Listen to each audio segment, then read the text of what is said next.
여러분들은 오늘 하나님으로부터 은혜와 축복을 받기에 충분한 자격이 있는 분들입니다. 아멘. 왜냐하면 오늘 여러분들에게 주신 하나님의 생명의 말씀이 정말로 오늘 우리가 꼭 들어야 할 말씀이고, 이 말씀을 놓치면은 평생 두고두고 후회해야 할 말씀입니다. 그래서 오늘 하나님이 저와 여러분들을 부르셔서 오늘 생명의 말씀을 들려주실 때 은혜와 위로와 기쁨이 충만하시길 주의 이름으로 축원합니다. 아멘. 여러분은 인생이 무엇이라고 생각을 합니까? 유행가 가사에 인생은 나그네길, 인생은 쓰다가만 편지, 인생은 미완성, 그리다만 뭐 이런 얘기들이 있어요. 여러분 인생은 뭐라고 생각을 합니까? 톨스토이의 세계의 문호 톨스토이가 그의 생애 마지막으로 쓴 책 중에 하나가 인생이란 무엇인가? 라고 하는 책입니다. 여러분 그 책을 읽어보신 분이 계시는지 모르겠지만 톨스토이가 쓴 인생이란 무엇인가 라고 하는 이 책에 이런 이야기가 있습니다. 어느 젊은 청년이 길을 가다가 사자를 만났어요. 사자가 으르렁거리고 그 젊은이를 치고 삼키려고 할 때 피할 길도 없었는데 마침 거기에 큰 샘이 있어서 샘 옆에 뻗어있는 칡넝쿨을 잡고 이 샘으로 싹 들어갔어요.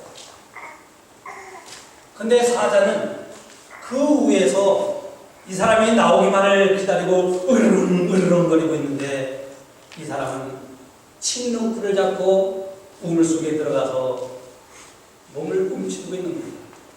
근데 그 우물 밑을 내려다 보니까 물은 마르는데 독사들이 우글우글우글우글 거리고 있어요. 사면 초가의 모습. 이러지도 못하고 저러지도 못하는 이 젊은이의 모습, 바로 이것이 인생이다. 톨스토이는 그렇게 설명하고 있습니다. 그런데 그 이야기는 여기에서만 끝나는 게 아닙니다. 이 사람이 칡넝쿨을 잡고 우물 속에서 있는데 검은지와 흰지가 나타나더니 검은지와 흰지는 밤과 낮을 가리킵니다. 그 칡넝쿨을 갉아먹기 시작합니다. 그가 잡고 있는 생명줄, 그가 의지하고 있는 그 칡넝쿨을 검은지와 흰지가 갉아먹기 시작하는 거예요. 끊어지면 독사들에게. 그렇다고 나갈 수도 없고 사자가 있어요. 톨스토이는 바로 이 절체절명의 위기에 처해 살아가는 사람이 바로 인생이다. 오늘 우리 인생이 그와 같다고 설명을 합니다. 그러면서 톨스토이는 이 이야기에서 이렇게 또한 설명을 하고 있죠. 이 사람이 그 갉아먹혀 나가는 칡넝쿨 그 하나를 붙잡고 있으면서 우위를 쳐다보니까 사자는 으르렁거리고 있지만 그 우물 옆에 큰 나무가 있는데 거기에 벌집이 있는데 그 벌집에 꿀이 넘쳐서 떨어지는 거예요. 근데 이 사람은 그 꿀을 받아 먹으면서 달다. 참 달다. 자기 인생이 어떻게 될 줄도 모르고 세상의 낙에 취해 살아가는 인생을 가리켜서 톨스토이는 그렇게 이야기하고 있는 거예요.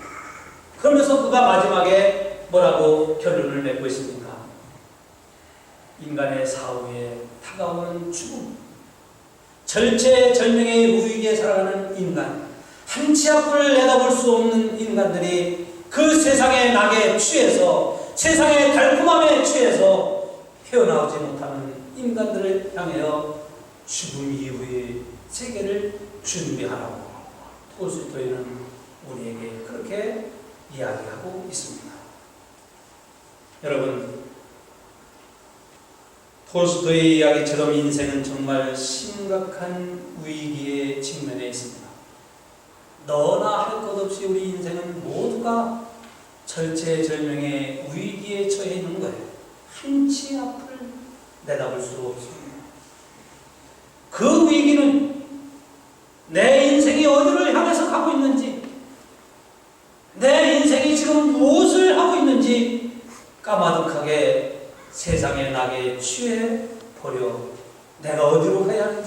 내가 지금 무엇을 하고 있는지조차도, 나에게 다가오는 위기가 무엇인지조차도 까마득하게 모르고 있다고 하는 것이 바로 오늘 우리가 맞이하는 위기인 것입니다. 언젠가는 우리 모두에게 다 죽음이 찾아올 겁니다. 그 죽음 이후에는 자신이 살아온 대로 하나님 앞에 반드시 심판이 있다고 성경은 우리에게 말씀하고 있습니다. 그래서 히브리서 9장 말씀을 보면 한 번 죽는 것이 사람에게 정하신 것이요, 그 후에는 하나님의 심판이 있다고 히브리서 9장 27절은 우리에게 교훈해 주고 있습니다.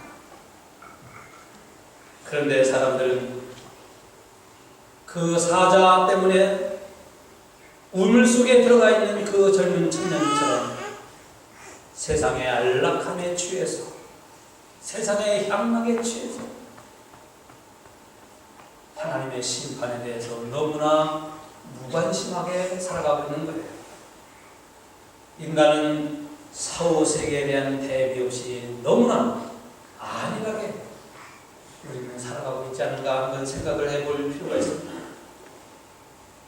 여러분, 하나님의 말씀대로 우리가 죽고 난 이후에는 죽음 이후의 세계가 반드시 있고, 죽음 후에는 하나님의 심판이 우리에게 있다고 하는 사실입니다. 인생이라면 누구나 죽음 후에 있을 하나님의 심판을 대비해야 한다고 생각하지 않을 수가 없습니다. 시편 103편 15절 말씀을 보면 성경은 인생을 이렇게 정의하고 있습니다. 인생은 그 날이 틀과 같으며 그 영화가 들의 꽃과 같도다.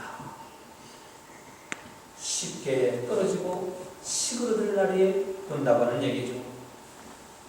여러분, 사람이 태어나서부터 죽을 때까지 고심하는 것 중에 하나는 우리 인생을, 하나님께서 우리에게 주신 인생을 우리는 어떻게 살 것인가 라고 하는 겁니다.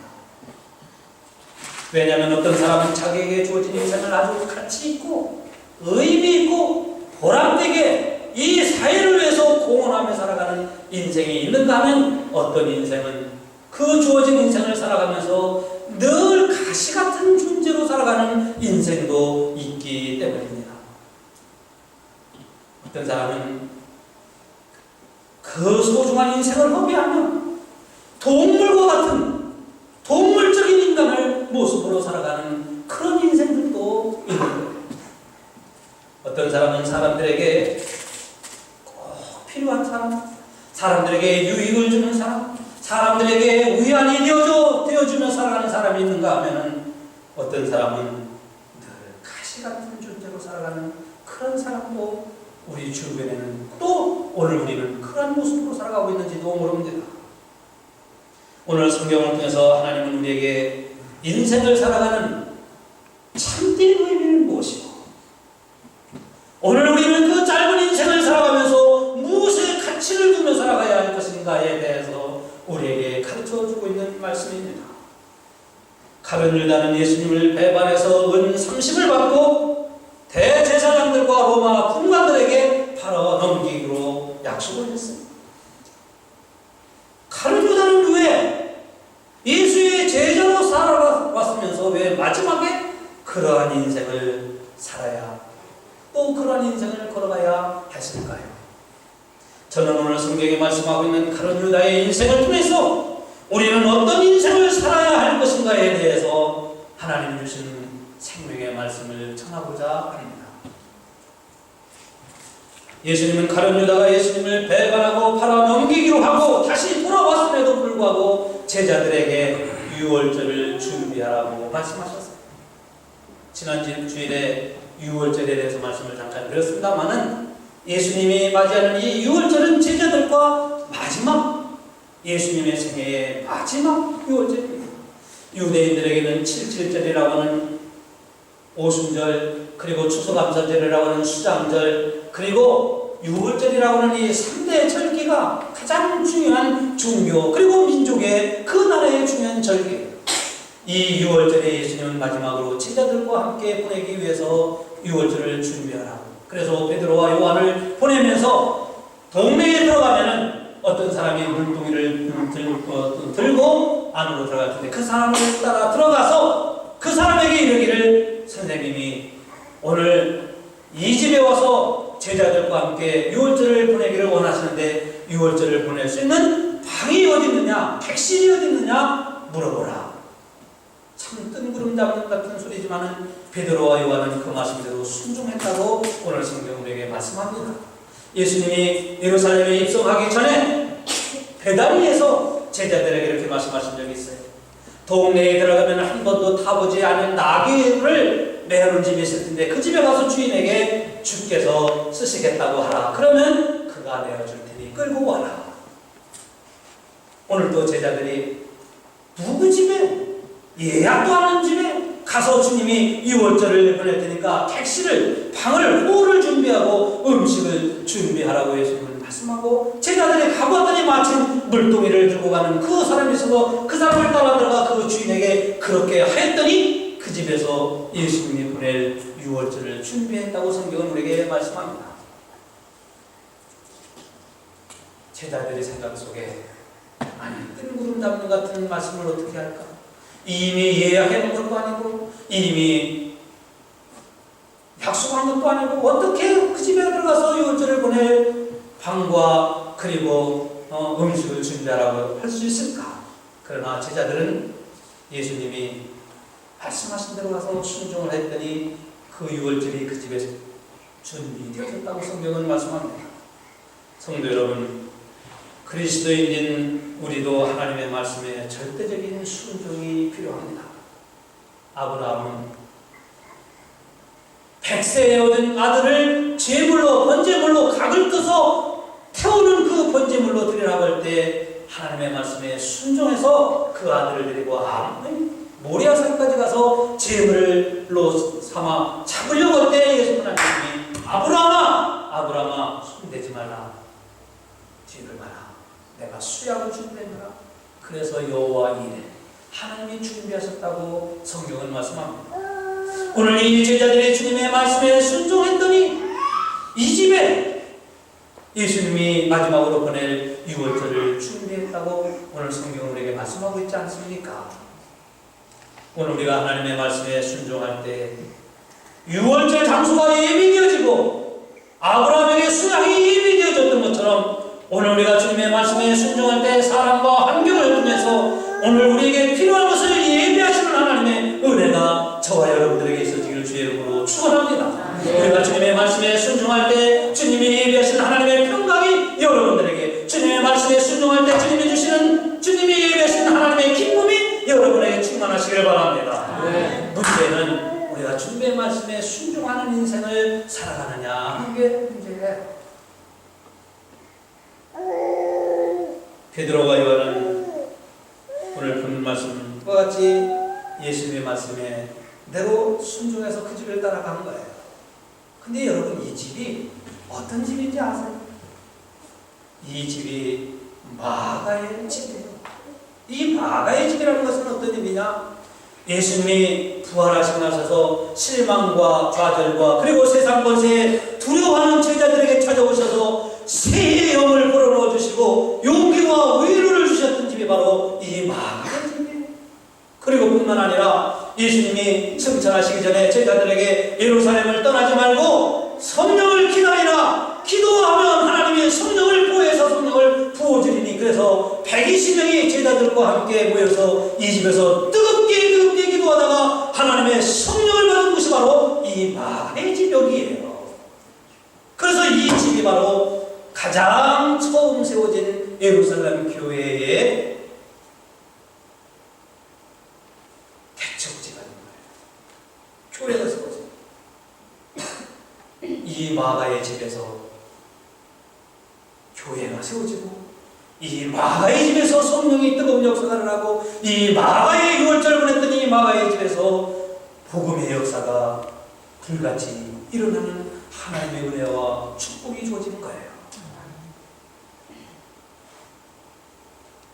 6월절 마지막 만찬에 성만찬이 제정되었습니다. 예수님이 마가의 집에서 십자가의 고난을 받기 전에 유월절을 보내면서 떡을 떼어 제자들에게 주시면서 이렇게 말씀하셨어요. 이 떡은 내가 너희를 위하여 주는 나의 살이라. 이 떡은 내가 너희를 위하여 주는 나의 살이라. 내 몸이라는 거죠.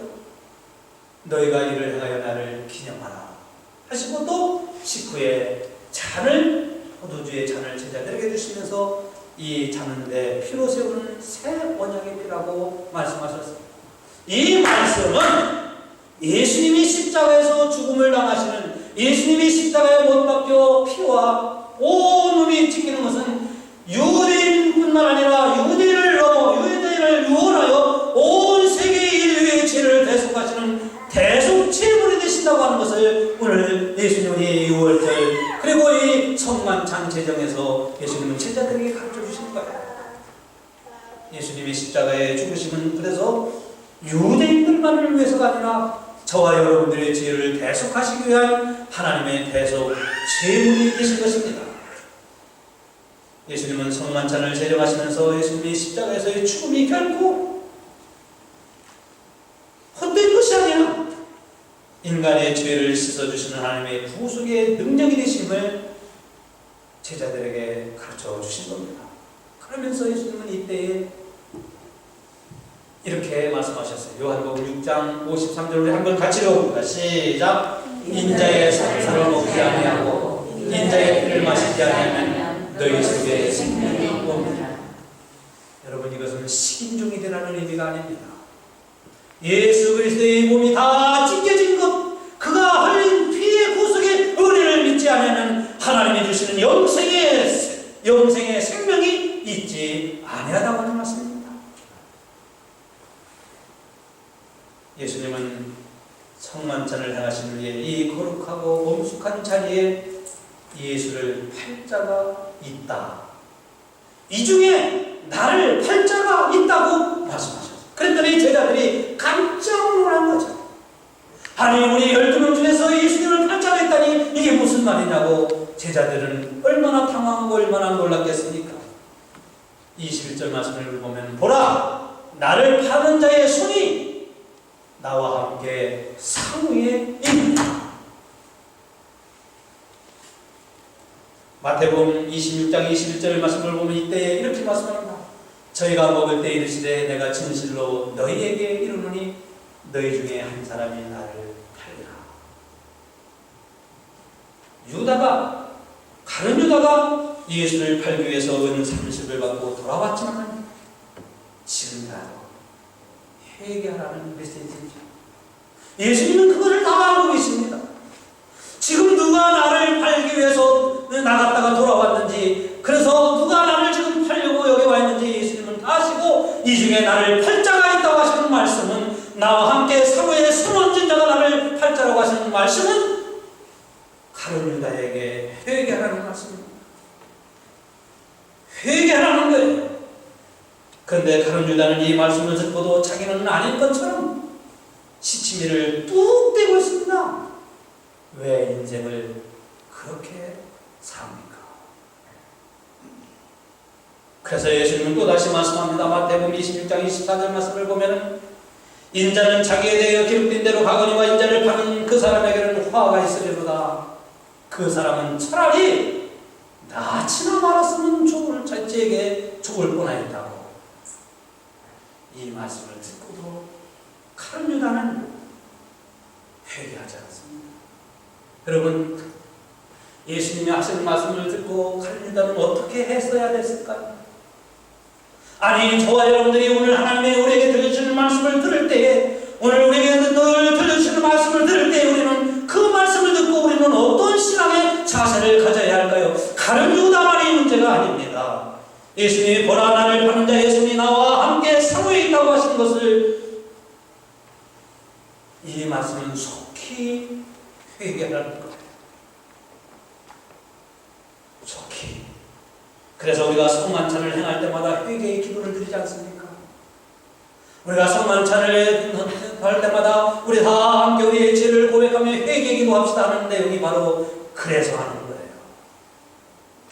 그러므로 우리가 성찬에 참여할 때 신앙의 자세가 얼마나 중요한 것인가를 오늘 예수님은 우리에게 가르쳐 줍니다. 그런데 칼보다는 자기에게 하시는 이 말씀을 듣고도 회개하지 않습니다.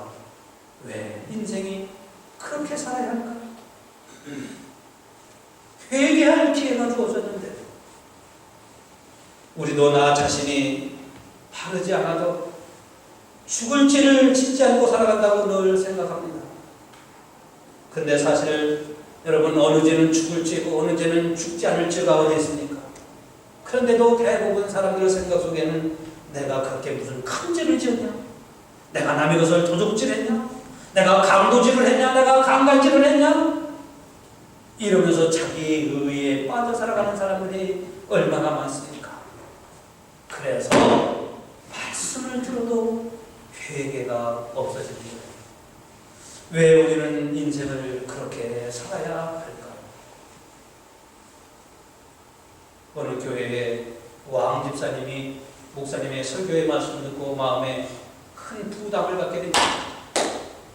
목사님이 설교의 내용은 모든 사람이 죄를 범하였으며 하나님의 영광에 이르지 못하여 모든 사람이 죄를 범하였으며 하나님의 영광에 이르지 못하노니 이 세상에는 의인이 하나도 없느니라. 큰 말씀의 내용이었습니다. 그런데 이 왕 집사님의 생각에는 아무리 생각해보아도 자기 자신은 별로 죄진 게 없는 거예요.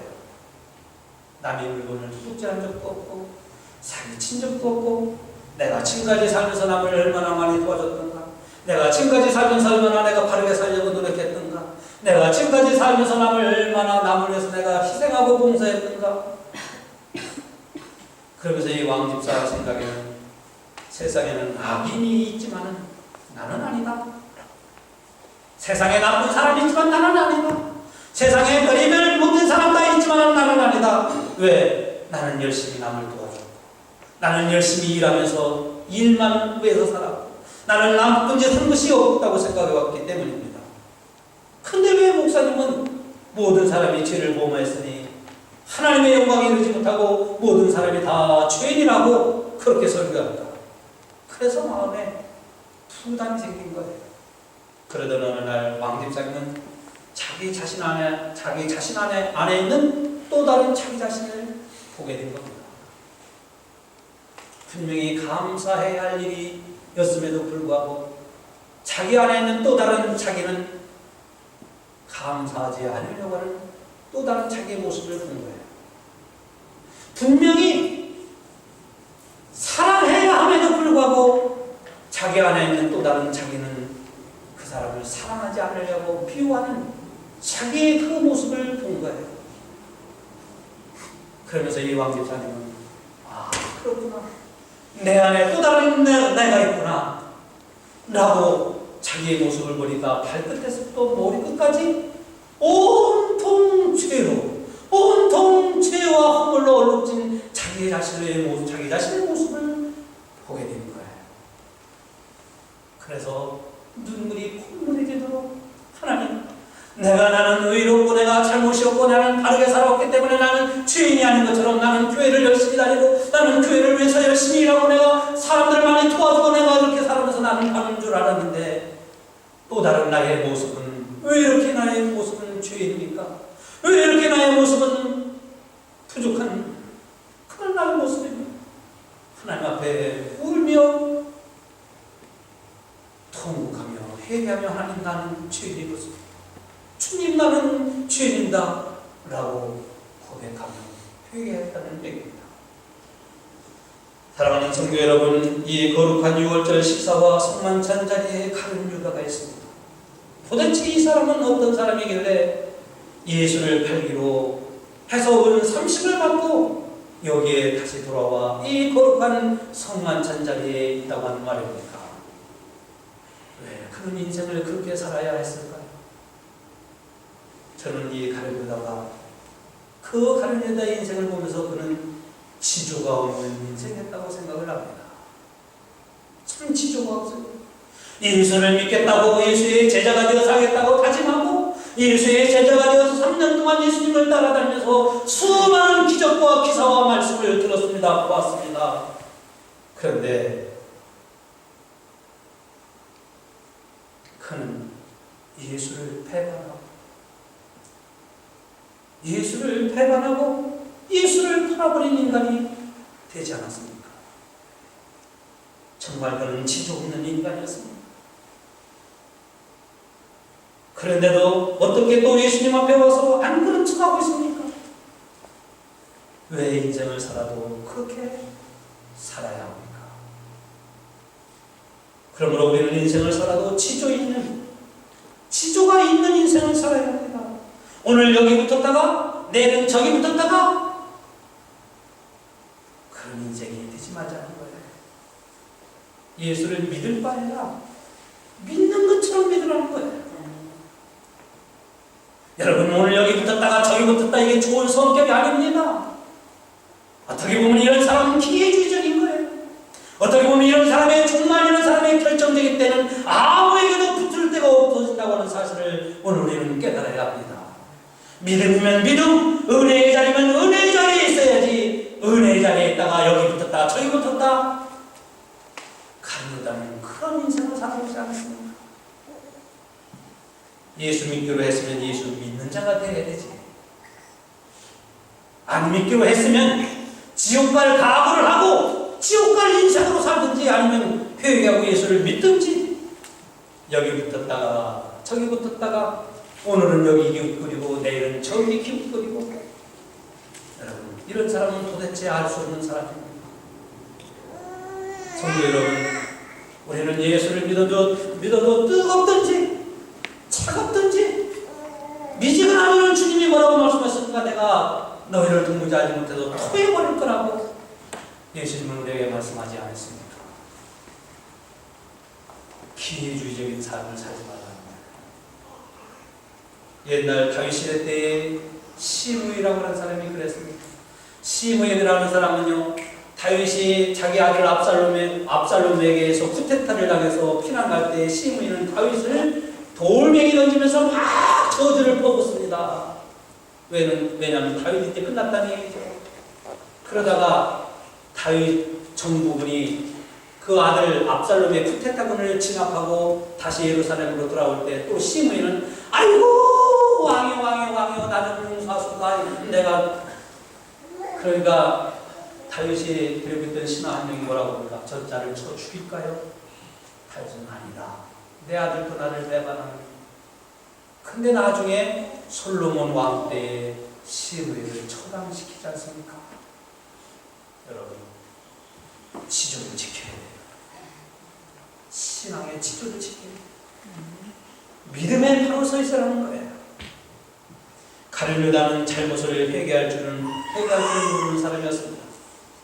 우리가 살아가면서 실수할 수도 있고 잘못할 수도 있고 우리가 죄를 범할 수도 있습니다. 우리가 거짓말할 수도 있고 교만에 빠질 수도 있고 우리도 세상 사람들과 같은 죄악에 다 빠질 수도 있습니다. 거짓말할 수도 있고 나쁜 생각 품을 수도 있고 죄악에 빠져들고 세상에 다 빠져들 수가 있어요. 오늘 우리도. 그런데 그리스도인은 어떤 사람들입니까? 자기가 잘못한 것에 대해서 회개하고 돌이키는 사람이 그리스도인 아닙니까? 우리는 인생을 그렇게 살아야 되지 않겠어요? 그런데 가룟유다는 예수님의 말씀을 거듭거듭 들으면서도 회개하지 않습니다. 왜 그런 인생을 그렇게 살았을까? 우리는 믿음으로 살고 성령 충만함을 받아서 살아가려고 해도 내 안에 있는 육신의 정욕으로 인해서 다른 사람들에게 아픔을 주고 상처를 줄 수도 있습니다. 우리는 잘못을 하지 않는 사람이 아니라 잘못을 하면 분명히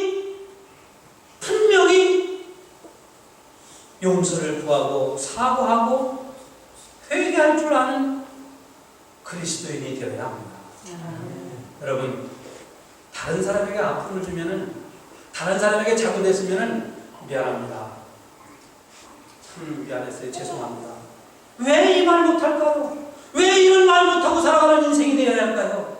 분명히 잘못을 하고 사람들에게 상처와 아픔을 주었음에도 불구하고 목사에게 아픔과 상처를 주었음에도 불구하고 목사님 죄송합니다. 목사님 잘못했습니다. 아유 집사님 잘못했어요. 왜 우리는 이런 말 한마디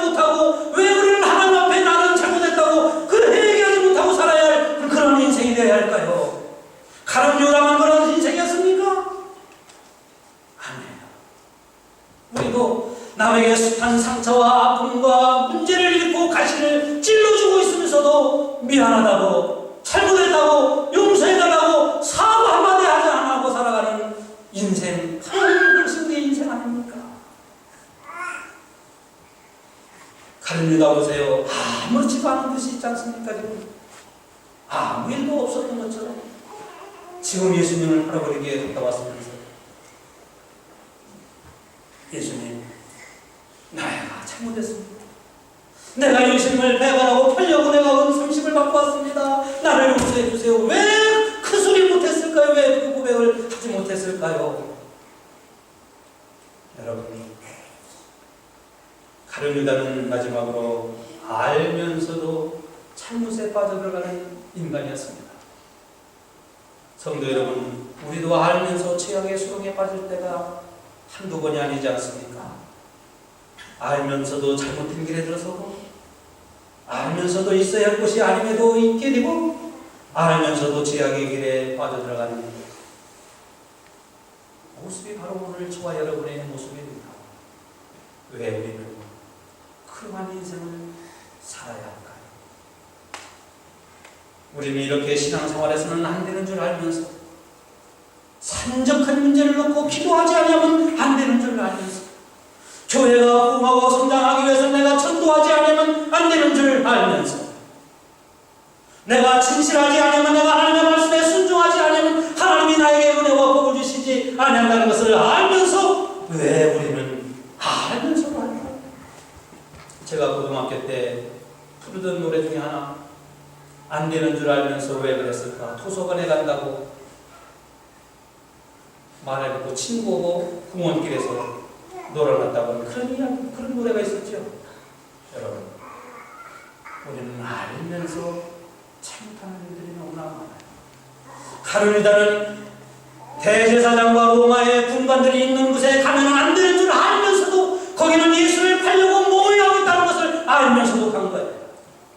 예수를 배반하면 안 되고 예수를 팔아서는 안 되는 것을 알면서도 그는 그러한 인생을 산 거예요. 성도 여러분, 사람들의 살아가는 모습을 보면 가진 것이 있어도 쓸 줄 모르며 살아가는 인생이 있어요. 우리가 돈을 버는 것도 중요하지만 있는 것을 가지고 꼭 써야 할 때 가치 있게 쓸 줄 아는 인생이 되는데 한 푼 써보지도 못하고 세상을 떠나는 사람들이 우리 주변에 얼마나 많습니까? 우리에게 하나님이 주신 가정, 우리에게 하나님이 주신 사람을 사랑하며 살 걸, 내가 좀 더 잘해주며 살 걸, 우리는 가슴을 칠 때가 온다고 하는 사실입니다. 왜 우리는 인생을 그렇게 살아야 합니까?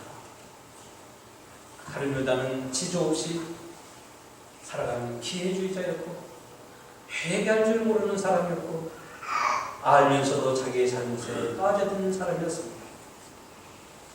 여러분, 우리가 가정이 어떻게 되든 말든, 내 하고 싶은 것, 사람들이 나를 어떻게 보든 말든 나만 생각하고 나만 아는 독불장군처럼 살아가는 인생이 되어 살아가야 합니까?